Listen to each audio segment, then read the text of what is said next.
Michelle D shock sa pag-unfollow ni Chelsea Manalo. Ang kanyang matinding sagot, alamin.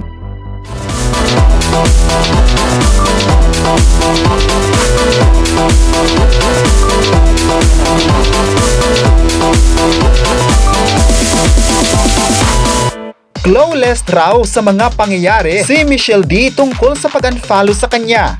Yan ang naging pahayag ni Miss Universe Philippines 2023 Michelle D sa gitna ng issue tungkol sa pag-unfollow umano sa kanya ni reigning queen Chelsea Manalo sa social media.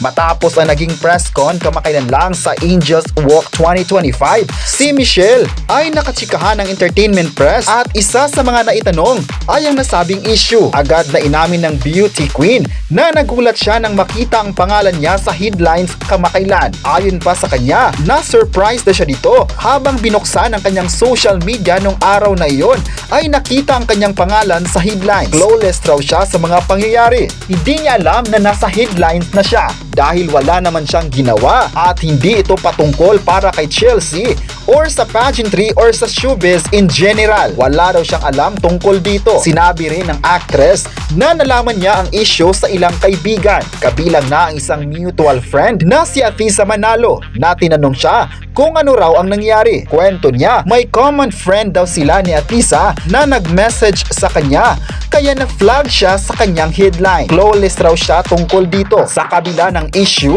malinaw na sinabi ni Michelle D na wala siyang sama ng loob o nananatili ang respeto niya kay Chelsea bilang kapwa reyna. Sa tingin niya, isa lang itong accident at walang rason. Alam niya na nag-follow ito muli at dito ay walang masasabi si Michelle D tungkol sa issue. Ayon pa niya, kaka-interact naman sila sa Miss Universe or sa Coronation Night pagkatapos, pero nagulat siya tungkol dito.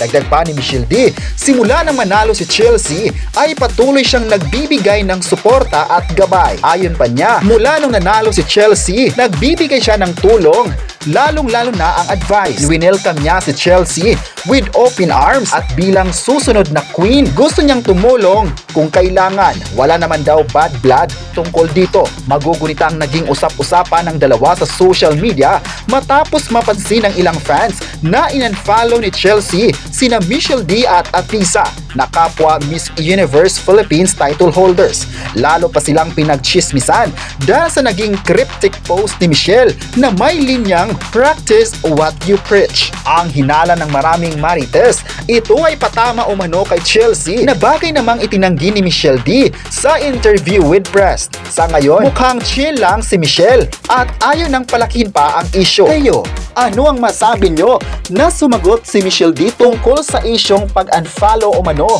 ni Chelsea sa kanya? I-comment na kung sang-ayon ba kayo rito at huwag kalimutang i-subscribe ang ating YouTube channel.